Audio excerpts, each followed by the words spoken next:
Здравейте, приятели на Цветен лабиринт. Тук до мен е господин Борис Антонов, който от много години се занимава с неща от градинарския бранш, така да го кажа. Той е бил преди 20 години на изложението Флора в Бургас и сега пак е тук. Искам да ви попитам, каква е разликата между преди 20 години и сега? Разликата е много голяма. Изложението с всяка година става все по-хубаво.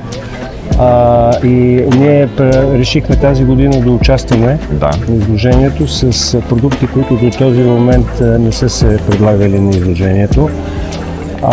Тъй като цветята, които са основната тема на изложението, имат нужда и от съответната почва за... Точно така.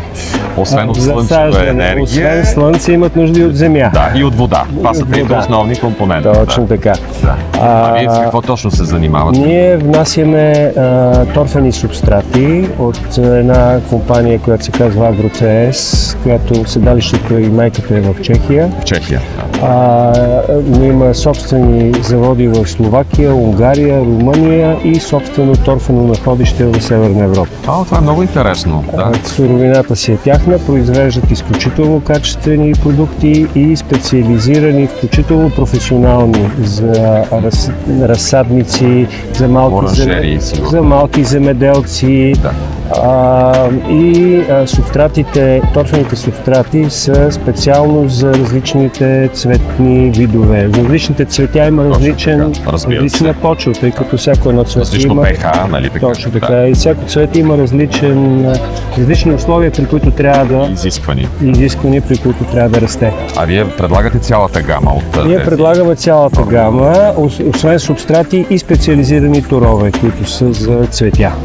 По тази причина решихме тази година да участваме на изложението, за да могат бургаската аудитория и хората, които обичат цветята в Бургас, да се запознаят и да получат и информация.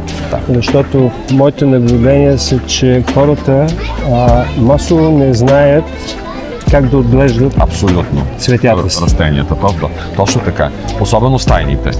И не само стайните, и балконските, те са различни. Стайните искат едни условия, цветята, които се гледат на терасите, са други условия. Имам предвид, че тези, които се занимават с земеделие, повече знаят какво е необходимо за растенията на полето. Но тези, които ги гледат в стаите си, точно така, те оттам си вадят хляба, но тези, които гледат интериорните растения, независимо дали са вътре в стаите или на балконите вече екстериорни, повечето хора наистина не знаят от какво Точно така, не знаят от какво се нуждаят и де-факто тук на изложението имат възможност да научат някои неща, за да може в последствие.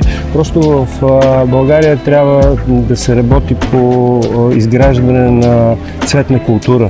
Много точно казано, много точно казано. И все повече хора се интересуват. Специално аз в моя, така да кажа, бранш киоския, защото аз се занимавам с театър, с музика, с озвучаване на филми и градинарството ми е като хоби, но така и за това ме поканиха да бъда водещ на Цветен лабиринт. Много колеги и колежки се интересуват, постоянно питат: кажи ми това цвете, как да го гледам, този кактус от какво се нуждае. И аз казвам: всичко ще научите от нашето бъдещо предаване и от нашата платформа Цветен лабиринт, защото ние ще ви срещаме с професионалисти като вас и ще ви показваме различни растения, начините по който се по които се отглеждат, местата, където се отглеждат. Ще им показвам и различни видове градини в България и по света. Изобщо така един много широк спектър от градинарството. Това е една прекрасна идея и проект, който според мен имаме нужда от него, защото малко са местата, откъдето могат да получат професионална информация на хората. Единствените места, откъдето могат да го научат, са от градинските центрове или от цветарските магазини. Нали, но... И в интернет има информация, но когато е поднесена на живо. Точно така, поднесена на живо, по интересен, забавен начин е по-различно.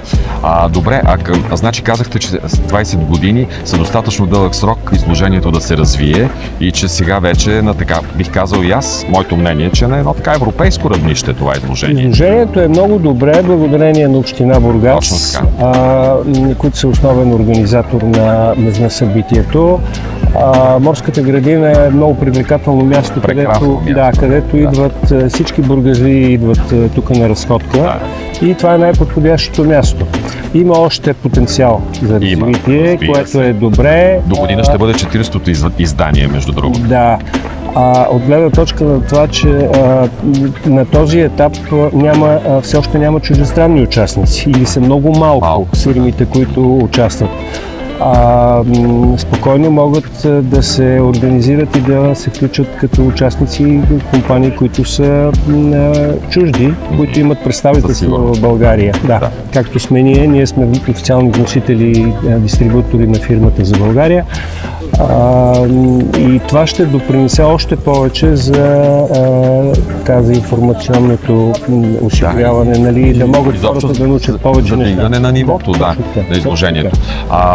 След като вече толкова години се занимавате с тези неща, какво ви е мнението за състоянието на градинарския бизнес, ако можем така да го наречем, в България?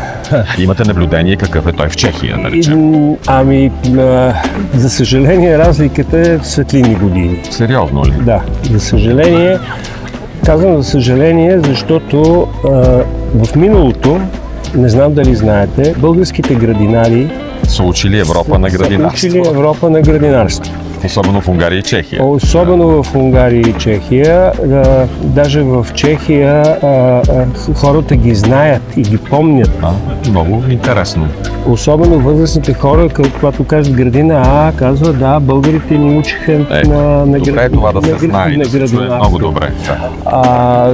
За съжаление, в момента не би казал, че браншът е в много цветущо положение и затова си има обективни причини. Липсата на финансиране, липсата на оборотни средства, сравнително ограничения пазар, включително и човешката некомпетентност на хората, липсата и на работна ръка, между другото. Липса на работна ръка. Примерно тези прекрасни керамики, които са за градина, те са троянско производство. Завода обаче затвори. Така ли? Да, защото няма работна ръка, която да работи. Всичко е ръчен труд, просто това е процес. Но нашата цел е точно за това да работим за подобряване на ситуацията. И всичко идва от крайните клиенти. Колкото по-образовани са крайните ни клиенти, толкова повече ще има развитие бранша. Има много разсадници за цветя в България. Има много разсадници. Те трябва да стават все по-хубави, да изглеждат по-добре. Градинските центрове трябва да изглеждат добре, защото моите наблюдения са, че са много малко хубавите градински центрове, които изглеждат наистина цветни, където хората да отидат с удоволствие и където освен да си купат цветя и съответните субстрати или на торове и така нататък, които са им необходими, да изкарат приятно и да напълнят очите си с красота, както се казва. Точно така. Трябва да има и на национално ниво, и на политическо ниво от най-горните точки на властта, визия за развитието на градинарството и изобщо за развитието на земеделския бизнес в България. То без това не става. То без това няма как да стане. Това е задължително да се тръгне отгоре. Значи просто отгоре идва организацията и оттам нататък вече нещата почват малко по малко да се движат. Така че Значи сме единомишленици. Имаме, хубавото е, че понеже сме по-назад, има перспектива да вървим напред. Вие сте всъщност един оптимист, един, реалист с оптимистичен взор. Ние ако не сме оптимисти, да. Ами добре, пожелавам ви успех. Много се радвам, че се запознахте. Успех на изложението и изобщо успех във всичко. Радвам се на проекта, по който работите и се надявам да бъде от полза за хората. Благодаря ви и аз. И аз благодаря. И, скъпи приятели, това, което искам да конспектирам накрая от този наш разговор е, че нали запомнихте, растенията имат нужда от грижа, разбира се, основно, но от слънце, вода и от почва. Подходящите почвени субстрати, които всъщност може да намерите на щанда на AgroCS при господин Антонов.